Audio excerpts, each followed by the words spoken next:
Welcome into another edition of Press Coverage. I'm Garrick Hodge alongside Dan Hope, who was gracious enough to join me after banging his head for 4 straight days at Sonic Temple, seeing Metallica rock the stage. And Ohio State recruiting has also rocked the stage today as they've landed the commitment of four-star cornerback Jordan Thomas, a 6'1", 185-pound cornerback out of New Jersey. And Dan, what are your initial takeaways on Tim Walton landing the second cornerback in the 2026 recruiting class? Yeah, as you can see, I'm a little bit sunburned here still from hanging out at Crew Stadium all weekend. A lot of fun out there listening to some music. But yeah, certainly some fireworks at the Woody Hayes Athletic Center today as well, with Ohio State landing Jordan Thomas. And I think this is certainly a good pickup for Ohio State. He's a guy who really, I think since last summer when he, camped and visited Ohio State, has been one of the top targets on the board at cornerback. And I think good for Ohio State to quickly respond to losing out on Elbert Hill. Certainly don't want to sugarcoat that. You lose the number one player in Ohio, that's always going to sting. And Elbert Hill was really the top of a board target at cornerback in this class. But I think to land Jordan Thomas, to be able to pivot quickly to really the guy who was the next target on the board and secure his commitment, 8 days after losing out on Elbert Hill, I think that's a strong response by Tim Walton, by Ohio State, and a good move to kind of keep the train rolling there. Because certainly it hasn't been perfect in cornerback recruiting. I mean, you think back to last year when it looked like Ohio State was going to get both Devin Sanchez and Naeem Offord, and then Naeem Offord ends up flipping to Oregon, but they still got Devin Sanchez. And so, Tim Walton has proven year in and year out that he's been able to, land top talent at cornerback, really kind of restore that, BIA status that, Ohio State refers to its cornerback room as. And I think with, Jacob Weatherspoon getting one of the top in-state prospects at the position and now getting Jordan Thomas from New Jersey, I think that's a really solid start to the class at corner. Yeah, Jordan Thomas was a guy they've been high on for a long time. They offered him in April of 2024, and since then they've kind of prioritized getting him in the class along with Jacob Weatherspoon. Wasn't easy. There was a lot of other teams in the mix for him, especially Notre Dame and Michigan were the ones that were the biggest competition in Ohio State's eyes. But the relationship that Tim Walton built with him, and Matt Guerrieri, Ryan Day, all those guys were all in this recruitment until the very end. Just speaks volumes about Ohio State's current situation in their cornerback development right now, especially under Tim Walton. And I think in terms of his future development, I think he's for sure going to stay at cornerback. It's just a matter of if he's going to be a true outside cornerback, which his height at 6'1" would certainly allow him the opportunity to start to, or if he's eventually going to have to move inside to the slot. And Jordan himself has told me that he's open to playing either. I think he says that Ohio State is going to probably start him on the outside trajectory and then move him inside if he needs to. It's not like a Jacob Weatherspoon situation where there's, he's probably going to start at corner, but some people think that his fit is better at safety than corner. So we'll just have to see where he ends up there. But I think ultimately Jordan is going to end up playing cornerback at Ohio State. The cornerback room is approaching the wide receiver room in terms of how loaded it is. So I think it's going to be a challenge for him to climb up on the two deep in year one. But I wouldn't be surprised. I mean, this is a high upside type player if he's making an impact in year 2 or 3. And if you zoom out just to the whole secondary of this recruiting class, you've got Blaine Bradford, a 5-star safety, another very highly touted prospect in Simeon Caldwell in the class at safety. Ohio State's still in the thick of it for another 5-star safety in Braylon Womack. And so, Tim Walton and Matt Guerrieri together, certainly everything looks to be on track right now for another really good secondary class. It does sting a little bit that, a couple classes in a row now, you've missed out on some top guys from Ohio, or at least of strong Ohio roots. And, Dorian Brew, Trey McNutt last year, Elbert Hill and Victor Singleton this year. But, some of that just speaks to how recruiting has changed. That, the whole, in-state versus out-of-state thing, it's, there's obviously always going to be an importance on getting the best players from the state of Ohio to stay in Ohio. But it's also reality that with NIL and with, everything that's involved in the sport now, just technology and how much easier it is for, players to stay in touch with people back home now.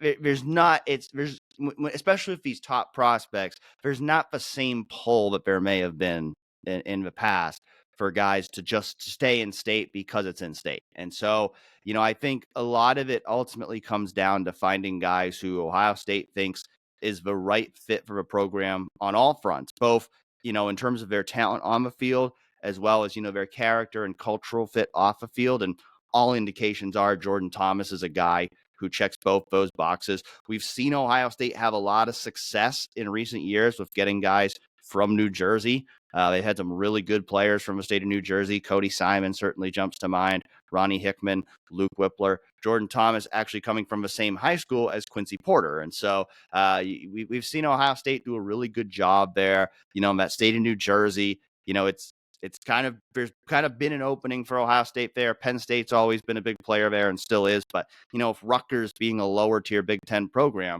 Ohio State's been able to kind of go into their home turf and get a lot of talent from New Jersey. And this just continues that and continues a really strong spring for Ohio State in the recruiting trail. I believe this is now the 9th commitment since March. It's the second one in 8 days. We saw Ohio State land Caden Dixon-Wyatt, the wide receiver from Mater Dei, last week, 8 days ago. And so, by and large, you start inching toward June here, and which is always a massive recruiting month with all the official visits coming up.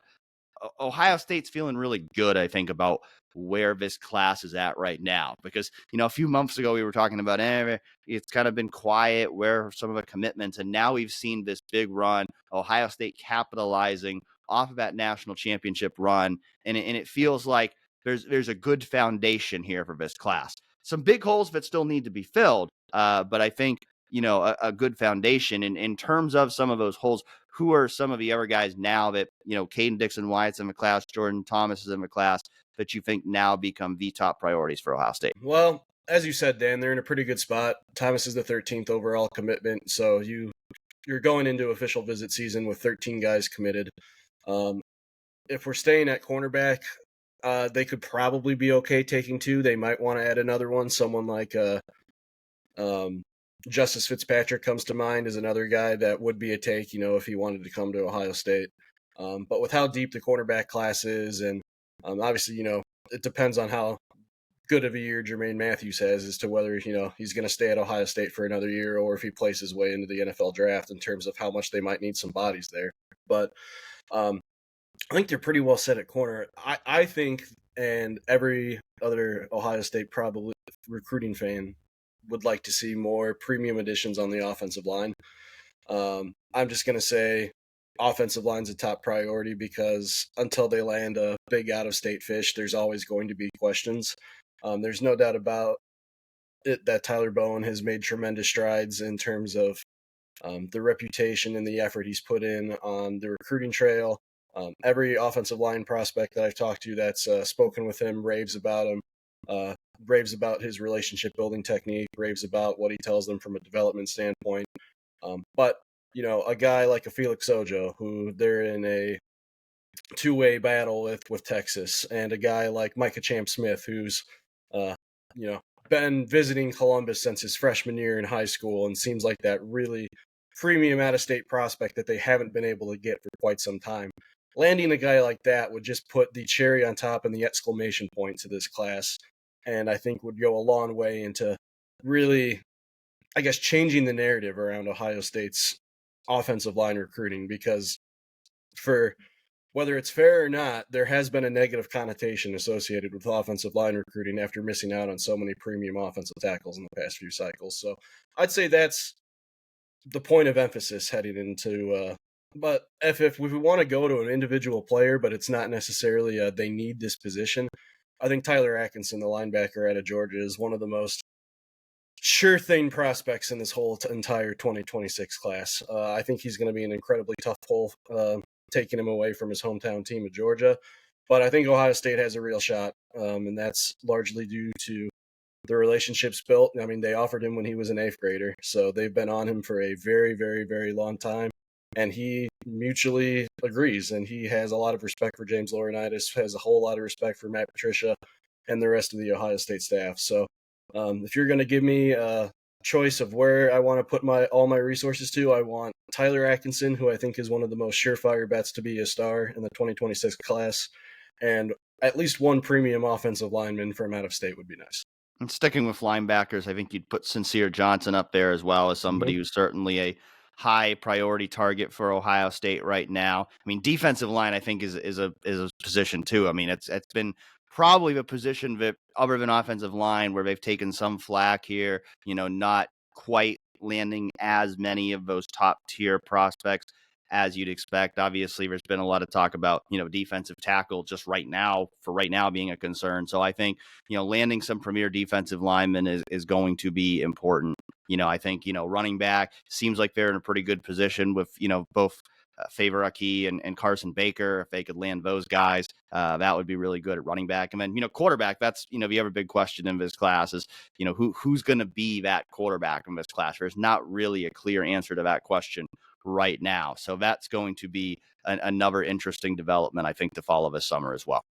I don't even think they know who's going to be their 2026 quarterback, but we'll probably get more clarity on that as camp season rolls around and Ryan Day gets to see a lot more prospects throw, because that's a really big thing for him. He usually doesn't like offering guys until he can see them throw in person and fully vet them. But 2026 quarterback recruiting, it's definitely kind of a head scratcher right now. You don't know where you're going, but it's also, Ryan Day's proven in the past that he can take things really deep into a cycle and still land a pretty decent guy. One of whom in the past that fits that mold is competing to be the starting quarterback right now in Lincoln Keenhold. So I wouldn't say it's definitely time to panic or anything like that, but it's definitely a very interesting talking point about Ohio State recruiting right now. Well, and the other guy competing in that battle actually signed of another school and then transferred to Ohio State 2 weeks later. So, you never know. We've seen it a lot. It's been frequent. Tavian St. Clair that was a nice drama-free recruitment. Got him in the class a year and a half before, and he was locked in 100% from that point forward. But usually there tends to be more twists and turns. So we'll be following all of that at 11warriors.com, certainly as recruiting season picks up here this summer. So thanks for joining us on another episode of Press Coverage. For Garrick, Hodge, I'm Dan Hope. We'll catch you next time.